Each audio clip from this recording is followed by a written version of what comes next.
Austeros y obsesionados con la inflación. Así es el ciudadano alemán, o al menos la imagen que tenemos de él en el imaginario colectivo. Y así se ha reflejado en su mantra político en los últimos años: no imprimir dinero, no aumentar el gasto público y no mantener bajos los tipos de interés.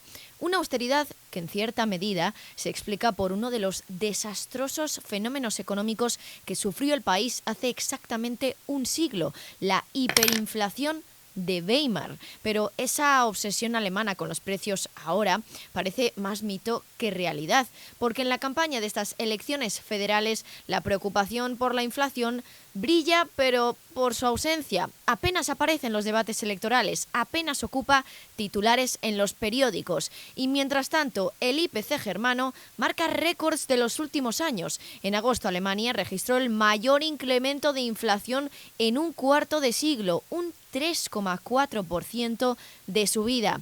Pero eso ya no genera el desasosiego entre los alemanes, y el motivo es un auténtico misterio, porque precisamente la alemana es una de las culturas más obsesionadas con la inflación.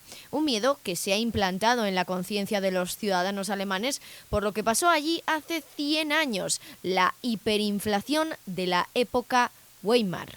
Fue en 1923. Alemania había perdido la guerra y lo había hecho tras imprimir mucho dinero y endeudarse. Ahora el Tratado de Versalles la obligaba a pagar por esa derrota. Sin guerra, miles de soldados irrumpieron en el mercado laboral. Alemania, ahogada por las deudas, no podía hacer frente a los pagos que le impusieron los aliados, y en respuesta, las tropas francesas decidieron atacar el corazón de la economía alemana, decidieron ocupar sus fábricas. En represalia, los trabajadores se pusieron en huelga, con lo cual no producían bienes, pero tenían que cobrar. ¿Y cómo se les podía pagar? Pues imprimiendo más dinero. El cóctel perfecto para generar una de las inflaciones más monstruosas de la historia reciente. Desde la BBC, por ejemplo, recuerdan que una barra de pan pasó de valer 250 marcos en enero de 1923 a costar 200.000 millones de marcos en noviembre de ese mismo año.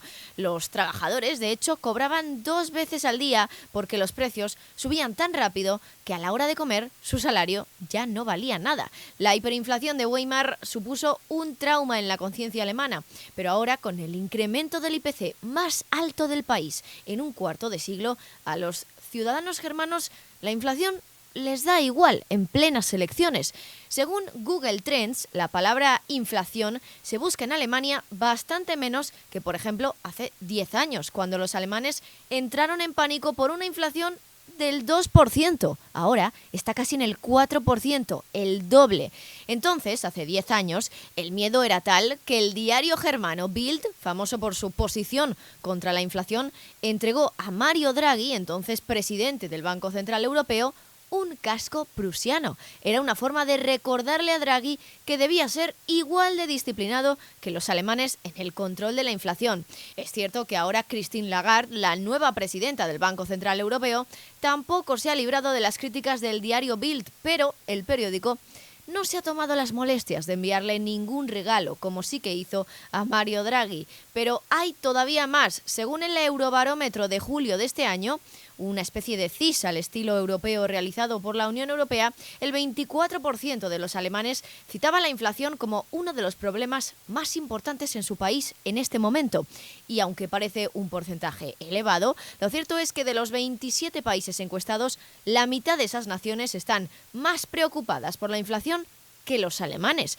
Pero, ¿por qué motivo? ¿Qué ha pasado para que los alemanes hayan pasado de mandar un casco prusiano a Mario Draghi por una inflación del 2% a ni siquiera mencionarla en la campaña de las elecciones federales más importantes de los últimos tiempos para este país, con un IPC casi en el 4%? Bueno, podría haber varias explicaciones. Ya han pasado 100 años desde que Alemania sufrió las consecuencias de esa monstruosa hiperinflación. Cada vez queda más lejano y menos ciudadanos se acuerdan de aquello, pero quizá también tenga que ver la labor de las instituciones para informar a la población sobre la inflación actual. Por ejemplo, Christine Lagarde, la presidenta del BCE, ha repetido una y otra vez que este repunte de los precios es temporal.